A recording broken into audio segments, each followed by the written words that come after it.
तो आज हम जानेंगे कंपोनेंट्स क्या हैं। Components are the building blocks of the React application. आप सब जानते हैं कि app.jsx is the main component. जैसे हम एक पर्टिकुलर रिएक्ट ऐप को क्रिएट करते हैं तो एक मेन कंपोनेंट आपको ऑलरेडी क्रिएटेड मिलता है, दैट इज app.jsx। उस पर्टिकुलर फाइल में क्या क्या होता है, आप क्या होता है HTML, CSS and the JavaScript. मतलब आपका जो कंपोनेंट है that is made up of your HTML, CSS and the JavaScript code.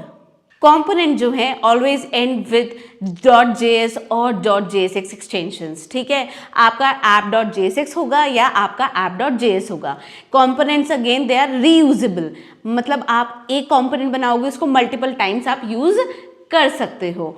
Components are always exported. जब आप देखेंगे इस बेसिक स्ट्रक्चर जो आपका कंपोनेंट का है तो आप इसमें पर्टिकुलर देखेंगे लास्ट में एक्सपोर्ट है।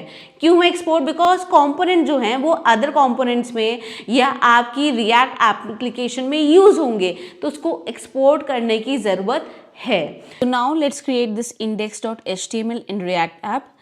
जैसा कि आप देख सकते हैं सबसे पहले हमें UI एनालाइज करना होता है। इस UI में जो मेजर कंपोनेंट्स में हमने इस UI को डिवाइड किया है as per semantics, that is your header.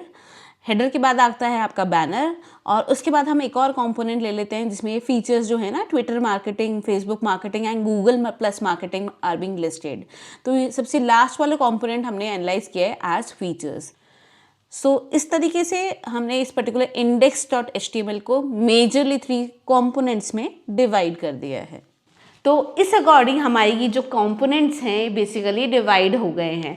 अब इन कंपोनेंट्स की हमने सेपरेट फाइल्स बना ली है, जो हमारा बेसिक स्ट्रक्चर था उसके थ्रू सबको एक्सपोर्ट कर दिया है और एक्सपोर्ट करके सभी को हमने app.jsx जो हमारा मेन कंपोनेंट था वहीं पे यूज़ कर लिया है। तो इस अकॉर्डिंग हम एक बेसिक रिएक्ट ऐप बनाते हैं और उसको कंपोनेंट्स में डिवाइड करते हैं और उन कंपोनेंट्स को बेसिकली यूज़ कर देते हैं हमारी app.jsx में।